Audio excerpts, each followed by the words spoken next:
अमेरिकी सीनेट ने पास किया प्रस्ताव। इस हफ्ते भारत यूएस के नाम किया। इस हफ्ते को, यह हफ्ता भारत और अमेरिका की दोस्ती के नाम, यह बहुत बड़ी बात है जो अमेरिकी सीनेट की तरफ से प्रस्ताव पास किया गया है। और इस हफ्ते को आप देखें, भारत और यूएस के नाम किया गया। इसका मतलब क्या है यह हम समझने की कोशिश करते हैं, लेकिन ये तस्वीरें भी साथ साथ हम आपको दिखा रहे हैं जब व्हाइट हाउस में ग्रैंड वेलकम गर्मजोशी के साथ जिल बाइडेन फर्स्ट लेडी और अमेरिकी राष्ट्रपति जो बाइडेन ने स्वागत किया है।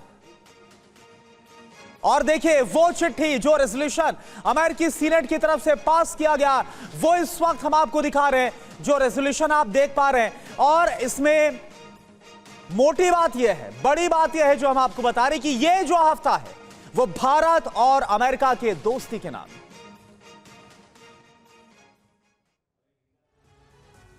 जो बात इस वक्त करुणा हम हमारे एक्सपर्ट्स के साथ कर रहे थे, किस तरीके से ऑब्जर्व किया जा रहा है इन तस्वीरों को, डीप मीनिंग रविंदर सचदेव ने कहा। और 5 वीडियो के जरिए ही अब हम आपको दिखाने वाले हैं जो बाइडेन और जिल बाइडेन ने किस तरीके से प्रधानमंत्री नरेंद्र मोदी को वेलकम किया। इस दौरान किस कदर वो अपनापन नजर आया। ये तस्वीरें और खासी ये जो हमने 5 पॉइंटर्स यहां पर तैयार किए हैं, जहां राह वो देखते हुए नजर आए और कार के दरवाजे तक चलकर आए, जिसका आपने करुणा यहां पर जिक्र किया। ये वो खास तस्वीर थी जब प्रधानमंत्री मोदी का हाथ पकड़कर जो बाइडेन अपने साथ उन्हें लेकर गए। बिल्कुल। और देखिए तीसरी तस्वीर भी हम दिखा रहे हैं, और तीसरी तस्वीर आपके सामने अभी, हालांकि ये तस्वीर आप देखिए किस तरह से हाथ पकड़ा है। यहां पर आप देखिए ये जो लाल घेरा नजर आ रहा है, और जो बाइडेन प्रधानमंत्री मोदी को अपने साथ लेकर आगे जाते हुए नजर आ रहे हैं। अब ये दूसरे कैमरे से ली गई तस्वीर भी हम दिखाएंगे, क्योंकि यहीं पर बाइडेन ने पीठ पर हाथ रखकर जो अपनापन दिखाया है, इसको कैसे विश्व भर में देखा जा रहा है, वही हम अपने एक्सपर्ट्स के साथ समझने की कोशिश करें। और देखिए चौथी तस्वीर आप जरा देखिएगा और गौर करिएगा, बड़ी बेहद ही खासियत। देखिए जिल बाइडेन फर्स्ट लेडी और जो बाइडेन आपको नजर आ रहा है, और बीच में प्रधानमंत्री मोदी को खड़ा किया जब फोटो खिंचवाई गई। तो ये जो तस्वीर है, और सुरभि फटाफट बहुत गौर से सुनते रहे, बहुत गौर से सुनते रहे। और यहां पर देखिए प्रधानमंत्री ने उस लिस्ट का जिक्र किया। मुझे लगता है जिस तरीके से खास मेन्यू और जो तैयारियां की गई हैं, उसके बारे में प्रधानमंत्री ने जिल बाइडेन से बातचीत करते हुए जिक्र किया, और बाइडेन दंपति प्रधानमंत्री को भी बड़े गौर से सुनते हुए नजर आए। तो ये वो खास तस्वीरें थी जिस आधार पर हम इस वीडियो के जरिए उस रिश्ते का संपूर्ण विश्लेषण करने की कोशिश कर रहे थे कि आखिर किस तरीके से एक डीप मीनिंग जाता है, जो बॉन्डिंग और जो केमिस्ट्री इस वक्त भारत और यूएस की नजर आ रही है। और देखिए हमारे साथ पूर्णिमा नाथ जुड़ी हुई है यूएसए से। पूर्णिमा नाथ, मैं आपका रुख कर रहा हूं। जॉन किर्बी का यह कहना कि अब जो साझेदारी है भारत अमेरिका की, वो नई हॉराइजन्स को पाती नजर आएगी। और ये तस्वीर आई एम श्योर आपने भी देखी होगी, कैसे आप देख रहे हैं?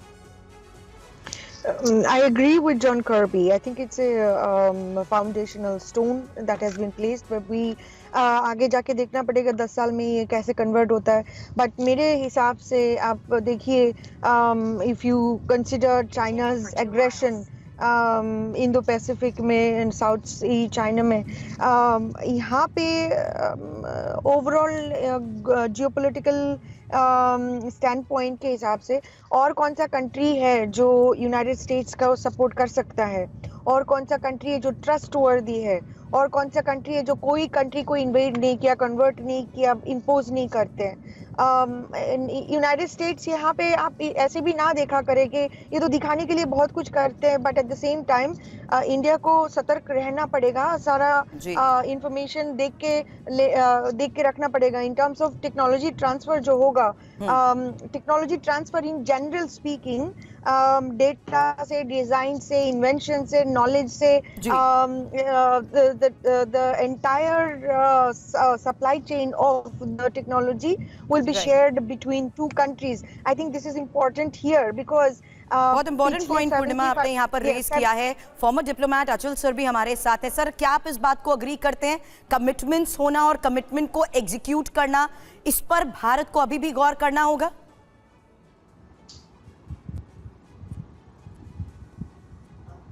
मुझसे जी सर।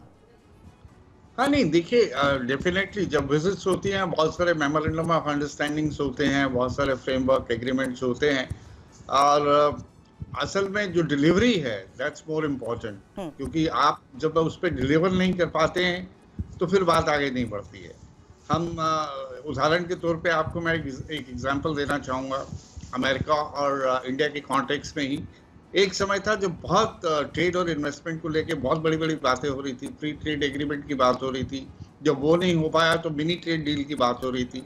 तो लेकिन हम डिलीवर नहीं कर पाए हैं। हमसे मेरा मतलब ना अमेरिका और ना इंडिया, क्योंकि उसमें बहुत सारे ऐसे मुद्दे हैं जिस पे हम शायद अभी सहमति नहीं बना पाए।